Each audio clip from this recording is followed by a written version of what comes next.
7th and final installment for the SmackDown vs. Raw series 2011 was released on October 26, 2010 for the PS2, PSP, 360, PS3, and Wii.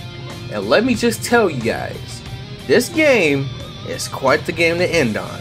Free roam, new physics, story creation, branching, and a whole lot more. There's a reason why many call this the perfect wrestling game of the generation. Gameplay. Everything seems certainly faster this year compared to the last years, with the additional features of doing your finisher at any time, even when your opponent isn't dazed.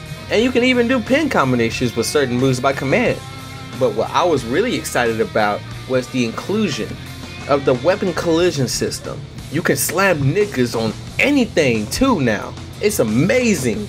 You can really make some extreme matches with this shit. However, Hell in a Cell got less fun in my opinion, and I'm only saying that because they got rid of the cage door. SmackDown vs. Raw 2011 introduces Universe Mode, Road to WrestleMania Locker Room Free Roam, Revamped Physics, Match Creator, Create a Corner Move, Online Royal Rumble, branching story designer options, while getting rid of Career Mode. It's basically an updated 2010. So let's settle down real quick and check out Triple H's entrance one last time.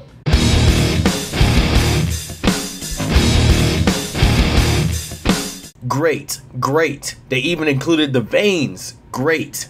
Soundtrack. There's nothing. They gave up. -5 stars. Creation. Same as 2010's, however, they threw all bullshit out the window and just gave you the ability to set your attributes right off the bat, considering there's no career mode this year. However, the downfall of this will be nothing but 100 overall opponents you face online, even the characters you download. No one gave a shit about accuracy at the time. I mean, come on now, Jeff Hardy wouldn't be a 92 in 2010. Get out of here! You can now create a quarter finisher as well now, and the process looks kind of weird. Still a cool ad though. Oh, and story designer got an upgrade, now making you be able to do decision making, alternating into different storylines, along with some new animations as well. It's truly just incredible. Modes. Road to WrestleMania received a complete update where you can now travel around the WWE locker room, similar to Shut Your Mouth, but much more in depth than WWE 2K18. You can watch TV, talk to wrestlers, look at the match card, and boost your stats. However, storylines happen back here now all through dialogue, so don't expect any unique cutscenes until after you leave the area. But other than that, it's just your traditional Road to WrestleMania shtick through and through. Online. The same as 2010's, but with the inclusion of Online Royal Rumble, which didn't work all that well, or you just couldn't get enough people to join. Either or. Honestly, online was never perfect on the next gen consoles at all, and I doubt it ever will be in the future. Even if it does work, people will always find ways to fuck up the fun, and the developers will refuse to patch it until the next game. Rinse and repeat. Now there is this inclusion of the new WWE shop option where you can download the DLC in one area, and they also included this retarded gimmick of online access, which means if you don't purchase this game at $60, you won't be able to use the online features that were free in the last 6 games. Nope, you gotta pony up $10, which doesn't sound like a lot, but let's say you were a broke ass kid, or you had an Xbox 360 already paying for Xbox Live, or you're a grown ass man paying for internet, Xbox Live, and you were lended the game from a friend. You're basically like, fuck that shit. And they continued this route for years to come, until next gen arrived. They were like, okay, we can stop now.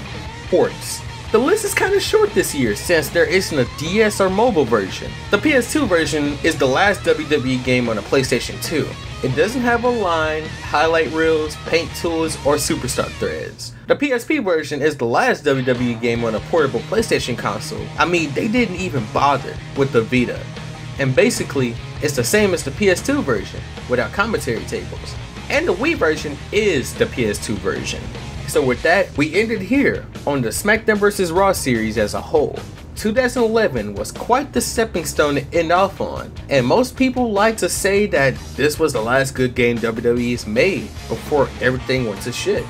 But I beg to differ. 2011 is certainly not a bad game, it is actually something worth going back for.